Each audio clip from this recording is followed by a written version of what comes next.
Guys, welcome to another episode of About Time with Michael. We have Ronny on again, and we've got a fantastic Rolex Submariner 1665 SeaDweller from 1978. It is a phenomenal piece, and you're going to do the honours. I am. I'm very lucky. This is not my watch, although I would like it to be my watch. Sorry. Okay, so 1665, so much. We could talk for 2 hours about 1665s, and that's we're not going to. That's my favourite reference, mate. Yeah, I know. So, original box, beautiful order, American market box. Which just looks stunning. It does. We've got the watch. Should you give them a close up? Yeah. So white SeaDweller. Oh, man. It's just beautiful. So really rare to see any SeaDwellers from this time. So the 1665 SeaDweller was the first reference that Rolex produced for the SeaDweller in collaboration with COMEX and a lot of other researchers who they needed to make a watch that wouldn't explode when it was decompressing because it needed to let the gas out. So they made a gas escape valve, which Mike's showing you now. That little guy? Yep, made of titanium, and turn it over a bit more to see the back, and we'll see the beautiful engraving, and it'll say Rolex Oyster gas valve on the back. It's quite rare to see a Rolex with engraving on the back. Most of them don't have anything engraved on the back, but SeaDwellers always have. That's why they're my favourite. Okay, so 1665, very, very famous reference. The first SeaDwellers were also 1665s, which was a famous double red model. And they started production in 67. This is probably a 78 roughly model watch, I'd estimate. But really, I'd like to show you the pictures again. It's in amazing condition. The dial hands match beautifully. Bezel insert, beautiful. The camera makes it quite white, but it isn't. It's got a beautiful dark eggshell sort of shape, yeah, colour. The beveling edges on the case are so still... just show what they are, Ron. So yeah. I'll try and get a good... So that's the little beveling right there on the end of the case. How important is that to have? Look, it's great. I mean, the watch hasn't been polished in my view. It's got some marks on it, it's had some use, but it's never been repolished. And a lot of times when these watches went back to Rolex for a service, they would polish them. They would service them, they would polish them. They would often change the dial and handset on them. This has got its original rail dial, which we talk about. The way that it's a spacing between the words officially certified, superlative chronometer officially certified, down the bottom under the word, under the depth rating there, has it's separated by a line. Correct, yeah, separated by a line. So that's what we call a rail dial, and it was really 1 year of production in the late 70s for a rail dial. So it's lovely to see an original watch, never polished watch. She's a good one. Yes. Yes, but what's more important to talk about as well is that we see vintage subs all the time. In our stores, we get them regularly. It's 5413s and 680s we see regularly, even 610s now, almost vintage. I've been making them for a while. But old SeaDwellers, the big dome glassed plastic SeaDwellers from the 70s. I'll show them what you're talking about with the big dome. Look at the size of that. And that's not even a big super dome, that's a service crystal, but a super dome looks huge. Even bigger again. But they're very rare. They made them at the same time as they made Submariners. We've got a Submariner here. Compare. That we did a previous video on that Mike is going to show you the two together. So this is like 1 year apart. Correct. So this is what they were making in the mid 70s for the divers. That's the SeaDweller. So to buy. both watches would have been in the stores at the same time. They both would have looked like that. The SeaDweller was a little bit more expensive, but not by much.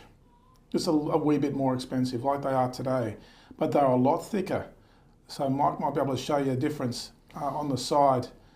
Show them the difference without the other side as well, Mike, so you can see. So the Submariner is a lot thinner than the SeaDweller, obviously. It had a lower depth rating. It didn't have the gas escape valve. The gas escape valve was to let, when one decompressed quickly, in modern decompression chambers, the gas would stay in the watch and it would pop the crystal out. there we go. I mean, So they were double reds then? yeah. So the first ones of the 1665s were double reds. So 1967 to 77, you said they ran sort of 10 years. Yep, and there's several different dial versions of the double red and different case versions. So they run Mark 1 to Mark 4? Mark 5. There's Mark 5, yeah. Mark 5, yeah. Yeah. There's different versions of the double red. There's different versions of the white SeaDweller as well. I think Rolex had either had different dial manufacturers or different fonts to the dial. At the time, no one cared. Yeah, back then no one cared. Yeah, no one cared. Yeah. And the reason why it's so lovely to see that watch today is because, goodness, I reckon at least 50% of the 1665 models we see have had a service dial. Really, that many? Yeah. Yeah, wow. Yeah. So back in the day, like in the 70s, they're buying the Submariner over the SeaDweller, aren't they? Oh yeah. So you'd buy a 5-for-1-3 if you wanted it on date, which was probably a cleaner looking watch, really.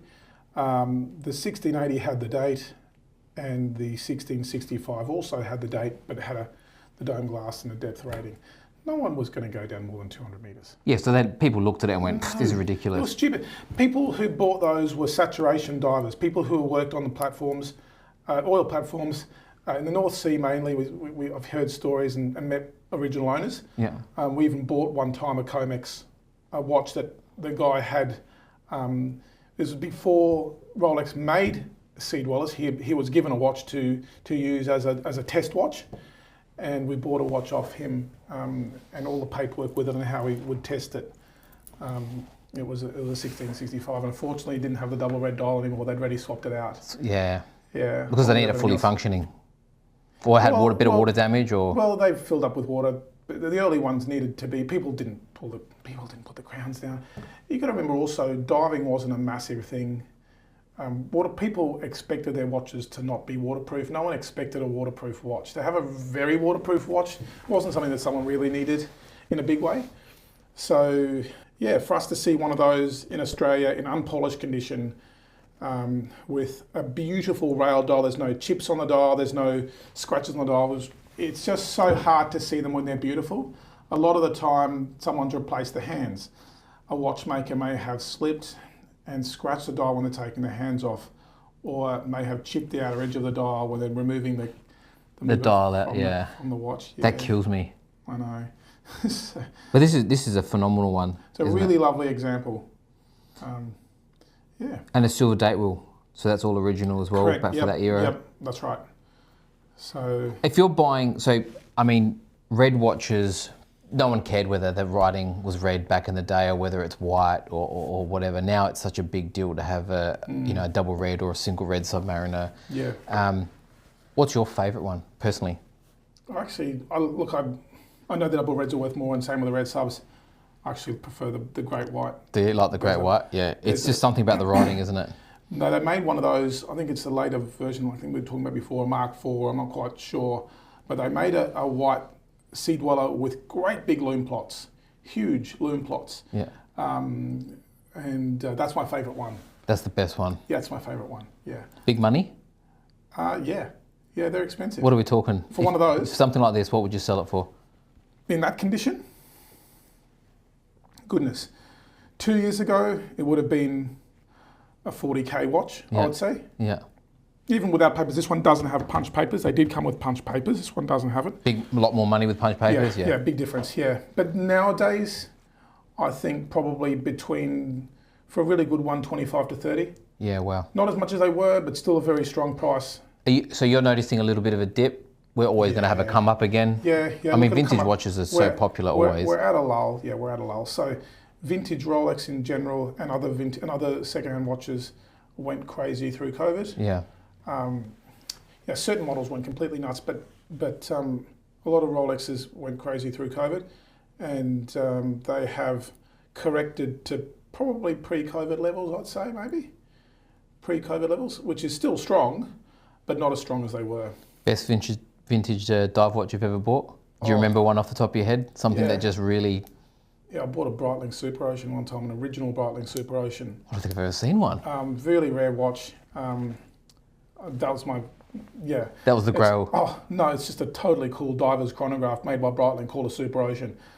I know, a good friend of mine's got it. He wants it back. You know who you are. Maybe he'll let me do a video on it. But it's an oddity. That's probably the rare. I got a kick out of it. It's not certainly by no means the most valuable. That'd have to go to probably a gold Rolex. It's funny, you know, because like you go to 1969, they're doing the moon landing. All these watches that became quite famous now, like your SeaDwellers, your Submariners, your Speedmasters, it was like it was all happening in the late 60s, early 70s. The companies were at a very, technology was, after the war, started really going forward in leaps and bounds. So high-end waterproofness. I mean, Rolex especially had a lot of developments in the 50s. The first GMTs were in the 50s. The first Submariners were in the 50s. And they're waterproof watches. Yeah. Especially with their date just early on. Yeah. I mean, Rolex were always first with their rotor, the automatic rotor, whereas a lot of companies prior to that had bumper systems, weren't as efficient. But in general, the 60s and 70s, they had some amazing things. And then it's sort of, then after that, with the quartz revolution in the 70s and 80s, it went away from the kind of watches that I love as a collector. Now, yeah. But I mean, they're still important, and there's many things that were made then that are really, really great. But if you looked at, if I looked at a Rolex or an Omega catalogue or a Patek Philippe catalogue, or in the 60s, I'd be like a pig in shit. Yeah, they're the ones you want. There's just so much there that I could just fall in love with. Should we show them one more time? I think so.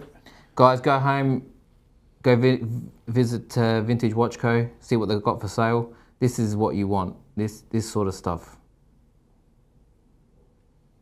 I don't think you've got one for sale, do you, at the moment? I don't have one. But if he gets one.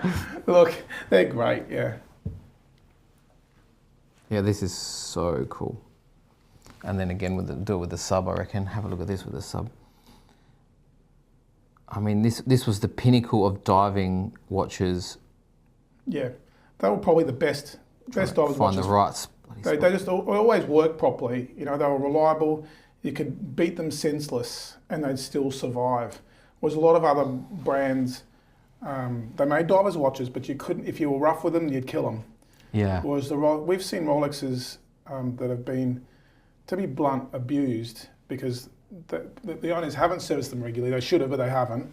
I mean, there's stories of people losing their watches. My old man lost my mum gave my father a vintage Milgauss. Really? When they got engaged. It was silver with the red writing. 1019. Unbelievable watch. I've got photos of my dad wearing it. And he tells this story to this day to me, and the tear, right? So it came off his wrist. He's windsurfing along, and he goes he got it sized a week before, and whoever didn't do it properly, and he goes, I still remember the ting of it falling off, hitting the board, and bouncing off, and going to the water.